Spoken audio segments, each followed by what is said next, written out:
நேரடியாக மக்களுக்கு திட்டமிட்டு மக்களுக்கான திட்டங்களை நிறைவேற்ற வேண்டிய பொறுப்பில் இருக்கிற மாநில அரசுக்கு நிதி தராமல் வஞ்சிக்கிறது ஒன்றிய அரசு. எதை கேட்டாலும் அவர்கள் நாங்கள் தர முடியாது என்கிறார்கள். எங்களுடைய திட்டத்துக்கு கட்டுப்பட்டால், எங்களுடைய கொள்கைகளை ஏற்றுக்கொண்டால் நாங்கள் நிதி தருவோம் என்று ஒரு அமைச்சரே இங்கே சொல்லியிருக்கிறார். இல்லை என்றால் தரமாட்டோம் என்று சொல்லியிருக்கிறார். மாநிலங்களை வஞ்சிக்கிறார். இப்படிப்பட்ட ஒரு அரசு ஒன்றியத்தில் இருக்கும் பொழுது இதையும் மீறி பல்வேறு திட்டங்களை எங்களுக்கு எங்கள் மக்கள் தான் முக்கியம், தமிழ்நாட்டு மக்கள் தான் முக்கியம் என்ற அளவிலே எங்களுடைய தமிழக அரசை எங்களுடைய முதலமைச்சர் தளபதி மு.க. ஸ்டாலின் அவர்கள் சிறப்பாக நடத்தி செல்கிறார். ஒன்றிய அரசு எந்த ஒத்துழைப்பையும் தரவில்லை. ஒன்றிய அரசை பொறுத்தவரை தமிழ்நாட்டுக்கு வஞ்சகம் செய்கிற, துரோகம் செய்கிற அரசாக இருக்கிறது. ஒரு நாட்டின் பிரதமரே இங்கு எய்ம்ஸ் என்ற ஒரு மருத்துவ கல்லூரியை கட்டுவதற்கு அடிக்கல் நாட்டிவிட்டு இன்று வரை அங்கே எய்ம்ஸ் மருத்துவமனை வரவில்லை, மருத்துவக் கல்லூரி வரவில்லை என்றால் யாரை ஏமாற்ற பிரதமர் வருகிறார் என்பதை புரிந்து கொள்ள வேண்டும்.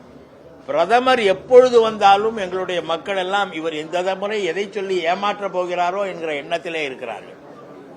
அந்த அளவுக்கு ஒன்றிய அரசு தமிழ்நாட்டின் மீது தங்களுடைய வெறுப்பை காட்டுகிறது.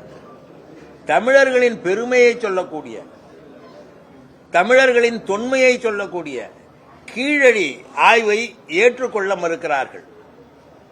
தமிழ்நாட்டுக்கென்று எந்த திட்டத்தையும் வழங்குவதில்லை. தமிழ்நாட்டுக்கு ரயில்வேயில் இவ்வளவு தந்தோம் என்று சொல்கிறார்கள். ராமேஸ்வரம் ரயில் நிலையத்தை புனரமைப்பதற்கு 8 கோடி ரூபாய் ஒதுக்கினார்கள்.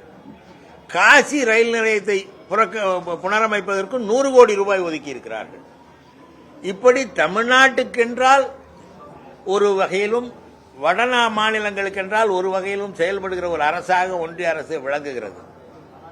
எல்லாவற்றிலும் அப்படித்தான் இருக்கிறார்கள். எனவே இந்த பாஜக அரசு தமிழ்நாட்டை திட்டமிட்டு புறக்கணிக்கிறது, மதக்கலவரங்களை ஏற்படுத்துகிறது, இந்த நாட்டு அரசியலமைப்பு சட்டத்தை மீறுகிறது. இந்திய அரசியலமைப்பு சட்டம் பிரிவு 25 என்ன சொல்கிறது என்றால், மனசாட்சிப்படி நடந்து கொள்ளும் உரிமை, எந்த மதத்தையும் பின்பற்றுவதற்கான உரிமை, இவற்றை இந்த இந்திய அரசியலமைப்பு சட்டம் வழங்கி இருக்கிறது. அது அடிப்படை உரிமை, ஃபண்டமெண்டல் ரைட்ஸ் என்று சொல்வார்கள். அந்த உரிமைகளை இந்திய அரசியலமைப்பு சட்டம் வழங்கி இருக்கிறது.